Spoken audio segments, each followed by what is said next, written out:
Assalamualaikum warahmatullahi wabarakatuh. Di sini saya akan melakukan praktikum IPA modul 7 KP1 sifat-sifat cahaya. Berikut alat dan bahannya. Yang pertama, cermin cekung. Yang kedua, cermin cembung. Selanjutnya, cermin datar, lilin, layar tabir kertas, CD atau kaset, senter, korek api, selanjutnya penggaris, ada busur, balok kaca, celah cahaya, dan baskom. Untuk percobaan yang pertama yaitu percobaan pemantulan cahaya. Tujuan melakukan kegiatan praktikum ini yaitu yang pertama menjelaskan sifat-sifat cahaya, kemudian menjelaskan sifat-sifat bayangan yang dihasilkan oleh cermin dan lensa, kemudian menentukan fokus cermin cekung dan cembung. Percobaan pemantulan cahaya pada cermin datar. Pertama, susunlah lampu senter dan celah cahaya di depan cermin datar. Kedua, nyalakan lampu senter dan amati dengan baik jalannya berkas cahaya pada saat sebelum dan sesudah mengenai cermin datar. Lalu, ukurlah besar sudut datang atau I dengan besar sudut pantul tersebut atau R. Catatlah bagaimana sifat-sifat bayangan yang dibentuk oleh cermin datar tersebut. Untuk hasil percobaan akan kami jabarkan pada laporan. Kemudian percobaan pemantulan cahaya pada cermin cembung. Langkah pertama, susunlah lilin cermin cembung di depan layar. Nyalakan lilin dan amati dengan baik jalannya berkas cahaya pada saat sebelum dan sesudah mengenai cermin cembung. Catatlah bagaimana sifat-sifat bayangan yang dibentuk oleh cermin cembung tersebut. Untuk hasil percobaan akan kami jabarkan pada laporan.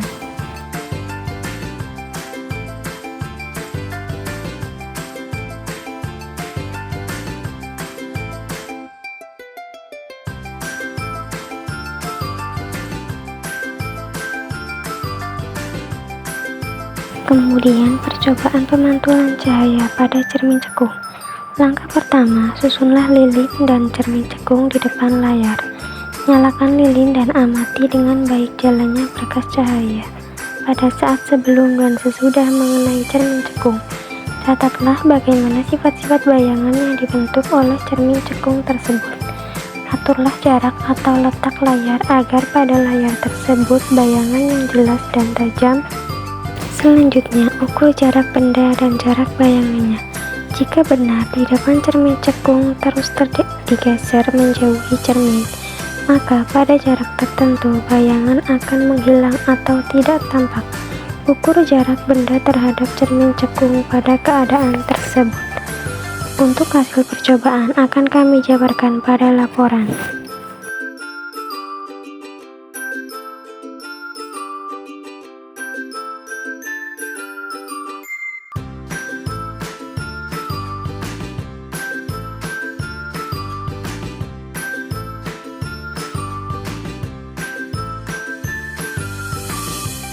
Percobaan yang kedua yaitu percobaan pembiasan cahaya.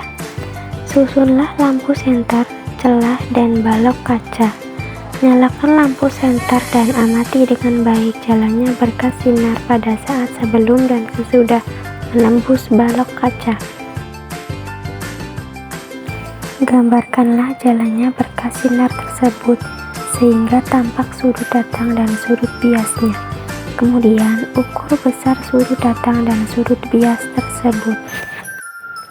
Pergunakanlah lensa cembung untuk mengamati sebuah huruf pada buku dengan jarak yang relatif dekat antara lensa dan huruf.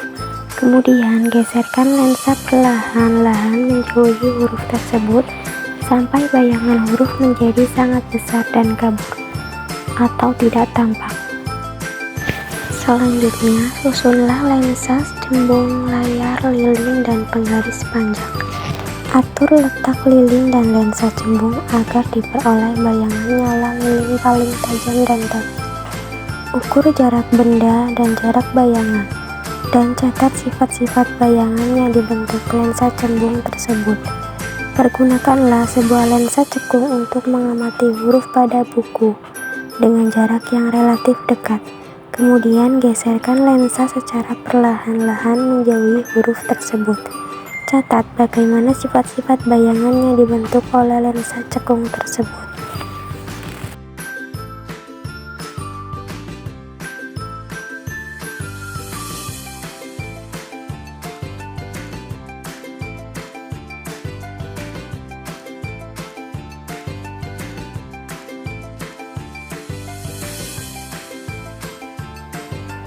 Percobaan difraksi. Pada saat permukaan bawah CD disinari dengan senter, pemantulan cahaya akan membentuk warna pelangi pada dinding. Peristiwa inilah yang dinamakan dengan difraksi.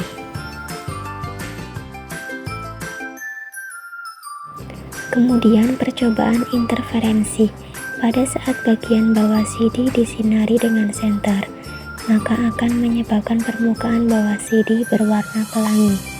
Peristiwa inilah yang dinamakan dengan interferensi. Selanjutnya percobaan dispersi.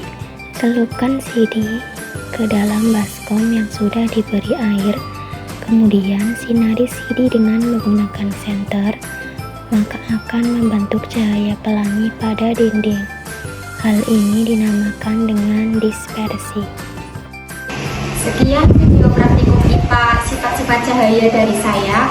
Wassalamualaikum warahmatullahi wabarakatuh.